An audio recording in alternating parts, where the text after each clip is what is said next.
Ma'am आपका नाम क्या है? दिव्यांशी पांडे। अच्छा, तो मैम ये कौन सा अटेम्प्ट है आपका और मेंस कौन सा है? ये मेरा फर्स्ट मेंस है, मेरा 4th अटेम्प्ट है। अच्छा, तो कैसा लग रहा है पहली बार मेंस लिख करके?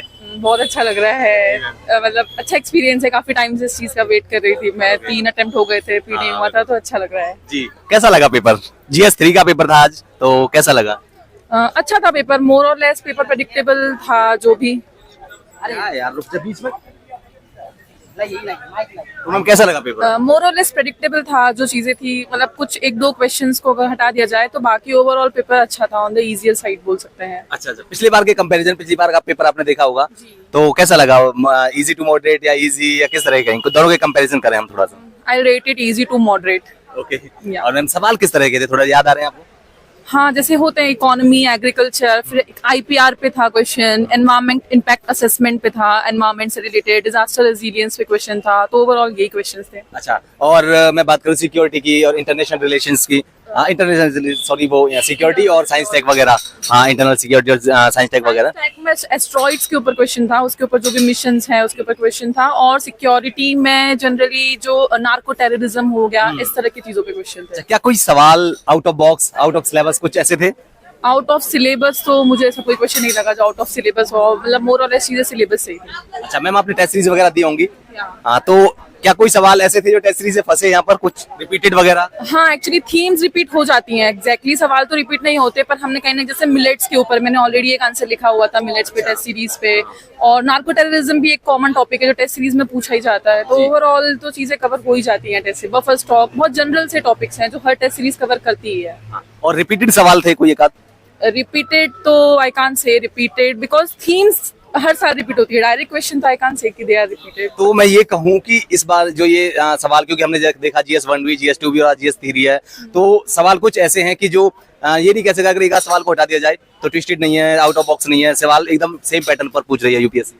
हाँ, बोल सकते हैं। वैसे GS 2 में नहीं बोल सकते, क्योंकि उसमें ऐसा था कल के पेपर में कि एक पार्ट आपको आता था लेकिन एक पार्ट थोड़ा एनालिटिकल टाइप हो गया था। जैसे आर्टिकल 21 पे क्वेश्चन आया था, वैसे तो ओवरऑल बोल सकते हैं कि हाँ, ज्यादा आउट ऑफ द बॉक्स चीजें नहीं है। तो दोस्तों, अगर आप भी UPSC की प्रिपरेशन कर रहे हैं तो उसके लिए एक गाइडेंस या मेंटोर का होना बहुत ज़रूरी है। और ऐसे ही एक मेंटोर हैं रियासत अली सर, जो कि ORN यानी कि ओल्ड राजेंद्र नगर में रियासत IAS मेंटोरशिप चलाते हैं। इनको पिछले 12 साल का एक्सपीरियंस है, बहुत सारे इन्होंने रैंकर्स दिए हैं, आप स्क्रीन पर देख भी रहे होंगे। इनकी सबसे अच्छी बात मुझे ये लगी कि यहाँ पर आपको 1-to-1 मेंटोरशिप मिलेगी।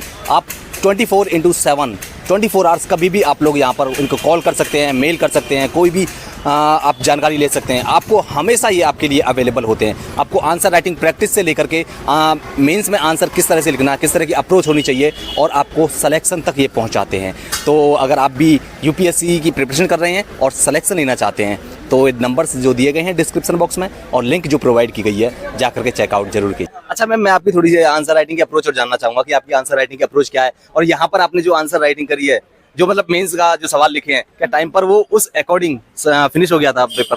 पेपर मैंने फिनिश कर लिया था, बट जैसा हम सोचते हैं हम इतनी क्वालिटी लिखेंगे, वो ऑब्वियसली उस टाइम पीरियड में नहीं आ पाती है। टाइम कंस्ट्रेंट होता है। एंड आंसर राइटिंग की बात करें तो मेरा अप्रोच होता है सारे सब पार्ट्स को प्रॉपर्ली एड्रेस करना। जहाँ पे मैं वैल्यू एडिशन डायग्राम्स बना सकती हूँ वो डायग्राम्स बनाना, और उसके अलावा जहाँ डेटा, जैसे GS 3 है तो डेटा जहाँ पे हम लिख सकते हैं रैंकिंग इंडिया की जो भी है, तो उस तरह से मैं आंसर राइटिंग करती हूँ। ओके मैम, जो बच्चे तैयारी कर रहे हैं और शुरू करना चाहते हैं, मैं उनके लिए आपसे जानना चाहूंगा कि आंसर राइटिंग किस तरह से शुरुआत करें, क्योंकि उनको ज्यादा कंफ्यूजन इसमें होता है कि आंसर राइटिंग कैसे करें, कब करें, किस तरह से शुरुआत करें। ओके, सो आंसर राइटिंग के लिए मैं बोलूंगी सबसे पहले तो आप PYQs देखें कि किस तरह के क्वेश्चंस UPSC ने ऑलरेडी पूछे हैं। अगर आप कोई टॉपिक पढ़ रहे हैं, अगर मान लीजिए आपने फूड प्रोसेसिंग पढ़ा है, तो आप पहले देख लें कि किस तरह से क्वेश्चंस आए हैं, एंड उस अकॉर्डिंग कौन कौन से डायमेंशंस आपके आंसर्स में होने चाहिए, वो आपको आइडिया लग जाएगा। उस तरह से अपने आप शॉर्ट नोट्स बनाएं और फिर लगातार उसे प्रैक्टिस करते रहे। जैसे क्वेश्चंस को समझने की कोशिश करें, क्या क्या डायमेंशंस में इसमें और डाल सकते हैं। हर साल UPSC एक वे हेड जाता है, जो भी अगर वो डायमेंशन ऑलरेडी पूछ चुके होते हैं,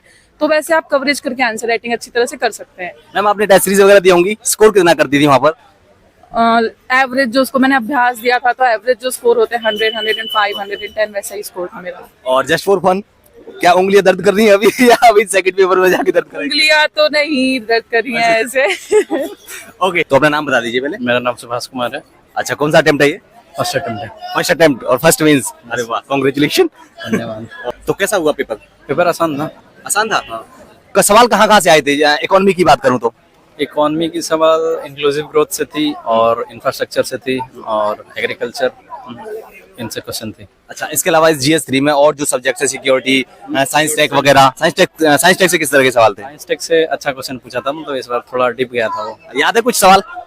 उसमें कोई ये वाटर प्यूरिफिकेशन टेक्नोलॉजी के लिए पूछा था, और इंटेलेक्चुअल प्रॉपर्टी राइट्स, और फिर बॉर्डर मैनेजमेंट पे कौन सा टेक्नोलॉजी यूज हो सकता है उस पर पूछा था। तो यही सब रहा क्वेश्चन, मतलब इजी ही था, डुएबल था। अच्छा, इसके अलावा अगर मैं बात करूं, क्योंकि आपने प्रीवियस ईयर के पेपर्स देखे होंगे, तो वो उनके कंपैरिजन क्वेश्चन रिपीट था।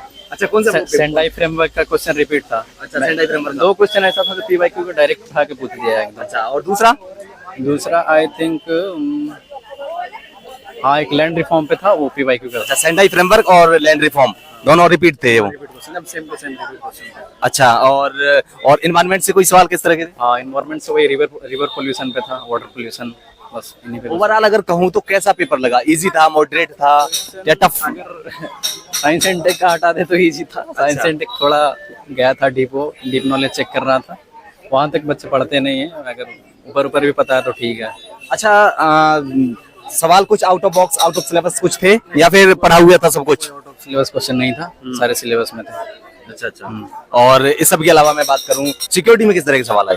वही इंडिया पाकिस्तान और इंडिया चाइना के मतलब कंटेक्स्ट में पूछा गया था क्वेश्चन कि बॉर्डर इश्यूज क्या हैं, और एक question I think social media का जो थ्रेट बढ़ रहा है उससे पूछा गया था। मतलब इजी क्वेश्चन था इसमें। पेपर पहले टाइम से पहले हो गया, टाइम पे हो गया था मेरा। हो गया था, एक आध छूटा तो नहीं सवाल? नहीं, सारे कर दिए मैंने। सारे कर दिए। तो क्या लगता है आपको, अगर मैं बात करूं ओवरऑल कैसा कहेंगे पेपर को?